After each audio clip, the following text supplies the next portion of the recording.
Amram,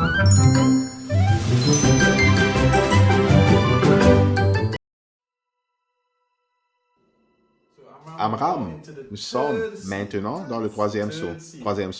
Et ici, nous voyons que l'agneau ouvre le troisième saut. Apocalypse chapitre 6, les versets 5 et 6, n'est-ce pas? C'est donc à nouveau un saut très mystérieux. Mais rappelle-toi, Jean l'a écrit. C'était un symbole. Mais maintenant, nous avons le septième ange qui nous le révèle. Nous avons donc le cheval noir. Nous avons la balance. Et regarde ce que Frère Branham dit concernant le troisième saut. Il dit, ce matin, de bonne heure, le Saint-Esprit est venu là où je me trouvais. J'ai vu cet autre saut s'ouvrir. Alors, le Saint-Esprit a révélé ce troisième saut à Frère Branham. Puis il est descendu au Branham Tabernacle. Et il l'a prêché pour nous. Et nous l'avons sur bande. Nous l'écoutons aujourd'hui. C'est encore révélé aujourd'hui. Maintenant, le troisième animal que le diable a envoyé, c'était ce cheval noir. Le cheval noir, n'est-ce pas? C'est juste. Maintenant, voici le mystère du cheval noir, comme le Seigneur l'a révélé à Frère Branham. C'est ce que représentait ce cheval de couleur sombre, l'âge des ténèbres. Alors, d'abord, rappelle-toi qu'il était sur un cheval blanc. Puis, il est descendu du cheval blanc pour aller sur un cheval roux. Maintenant, il est sur un cheval noir.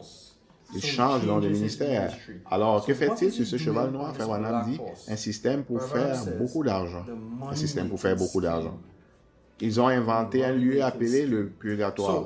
Rappelle-toi que le cœur faux de l'Église était plein de faux enseignements de l'Antichrist. Et l'un d'eux, c'était un endroit appelé purgatoire qui n'est même pas dans la Bible. Parce que Frère Branham dit, c'est un dogme.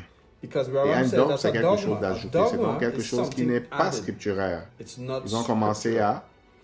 Elle faisait payer les neuvaines, elle faisait payer les prières. Ce n'est pas scripturel, elle les dépouillait.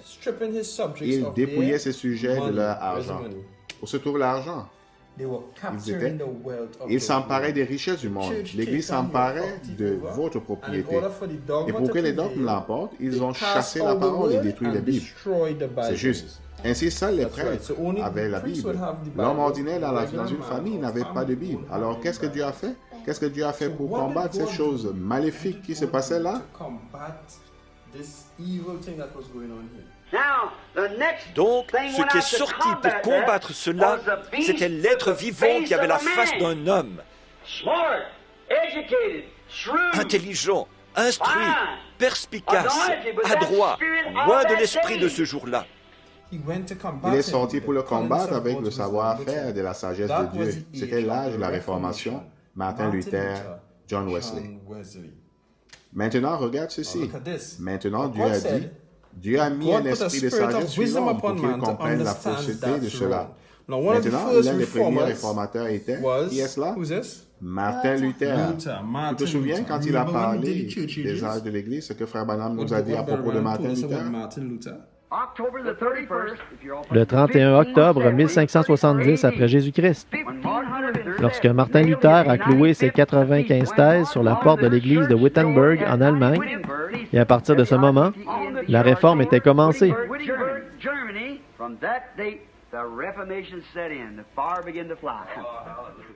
Maintenant, Luther aimait la Bible. Il aimait la Bible et il ne voulait pas seulement pour lui cette Bible, mais il voulait que tout le monde l'ait et vive par elle. Alors ce qu'il a fait, il a profité de la technologie à son époque. Qu'est-ce que c'est là? Oui, l'imprimerie. En Allemagne, ils avaient fait une imprimerie et Luther a pris la Bible, l'a traduite, l'Ancien Testament et le Nouveau Testament, et en a fait des copies. Ils ont mis en place une imprimerie et ont commencé à donner la Bible au monde. Ils ont remis la Bible entre les mains des laïcs. Et cela nous rappelle en parallèle ce que VGR et Frère Joseph font aujourd'hui en mettant à nouveau le message entre les mains du peuple, dont il était le premier réformateur. Après lui vint John Wesley. Où est John Wesley? Oui, voilà John Wesley. Et lui était un grand prédicateur à cheval. Maintenant, Frère Branham appelle cet âge un grand âge missionnaire, celui de John Wesley. Et il a sauvé le monde en son jour comme Luther. Maintenant, regarde ce que Frère Branham dit. Vous voyez comme les âges de l'Église s'harmonisent bien avec les sceaux? Absolument parfait. Alors nous savons que c'est juste. Le Saint-Esprit ne fait pas d'erreur. Comment se fait-il que Luther et Wesley aient pu faire ce qu'ils ont fait? en tant que réformateur et que la fausse Église n'ait pas pu les détruire. Rappelle-toi ce que l'agneau a dit. Ne fais surtout pas de mal à mon vin et à mon huile. Ne les touche surtout pas. Ils connaissent ma parole promise, car ils sont loin de mon huile. Ne va pas essayer de les perturber. Donc ils ne pouvaient pas les détruire, Luther, Wesley ou les réformateurs. Ceci, parce qu'ils avaient l'huile, le Saint-Esprit et en plus la stimulation du vin. Et cela donne la stimulation par la révélation. Et c'est ce qu'ils avaient. Et c'est ce que Frère Branham a eu, lui aussi, la stimulation par la révélation. Et c'est ce que nous avons. Nous avons la stimulation par la révélation. Et la seule façon d'obtenir la stimulation par la révélation, c'est en appuyant sur play. C'est la seule façon d'obtenir cette stimulation.